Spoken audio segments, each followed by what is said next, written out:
Et comme promis, on continue de parler de ce coup de théâtre politique avec notre invité. Bonjour Mamadou Lamine Sarr, vous êtes donc chercheur à l'Université virtuelle du Sénégal. Mamadou Lamine Sarr, est-ce que tout ceci est vraiment une surprise? Oui, bonsoir à tous, à toutes.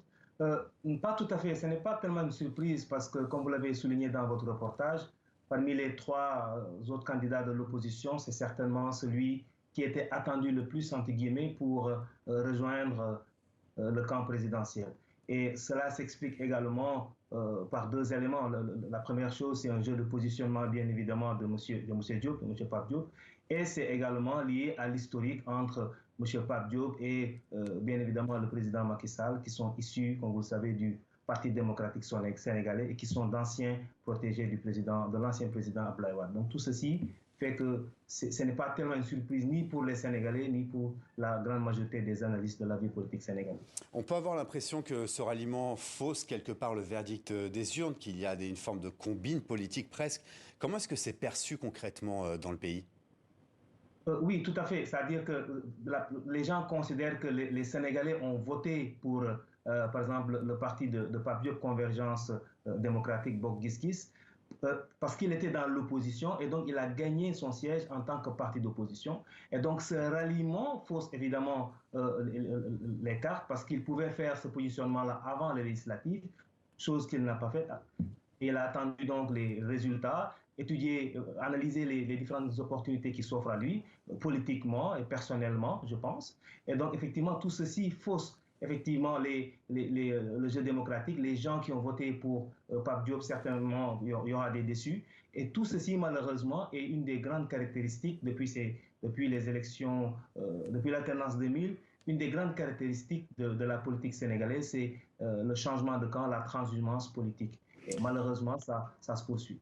Mamadou Lamine Sarr, on l'a entendu à la fin du reportage, il y a pour l'instant une majorité présidentielle, mais très étroite. Est-ce que le pouvoir, s'il garde cette majorité, va pouvoir faire ce qu'il veut à l'Assemblée, avec pour l'instant une majorité donc d'un seul député?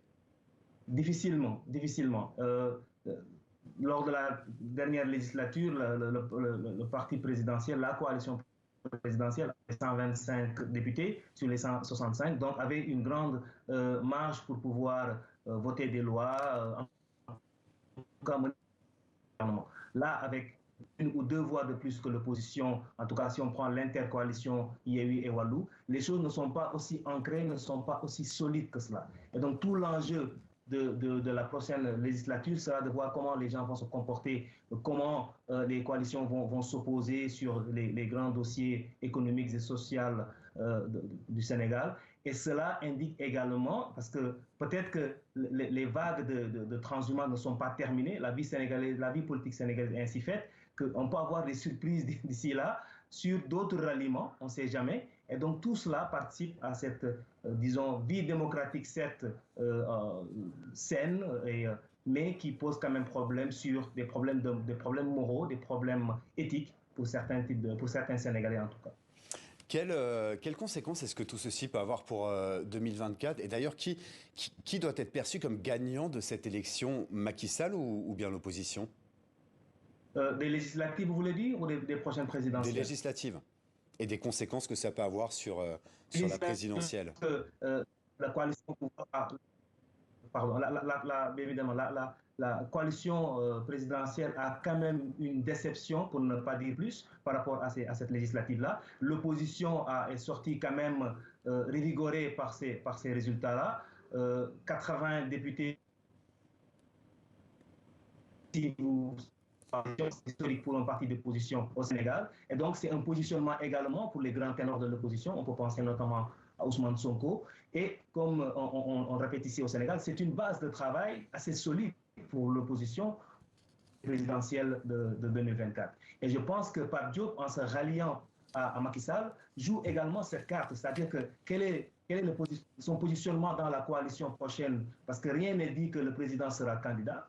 Et donc, quel sera son positionnement dans cette coalition de Benno Bokk Yakaar? Est-ce qu'il pense ou est-ce qu'il songe à être un candidat? Tout cela doit être pris en compte parce qu'aujourd'hui encore, rien n'est sûr que le président Macky Sall va se présenter ou pas aux prochaines élections. Merci. Donc, pour l'instant, c'est un jeu de positionnement et ça peut avoir des conséquences à la fois pour le parti d'opposition comme pour le parti présidentiel.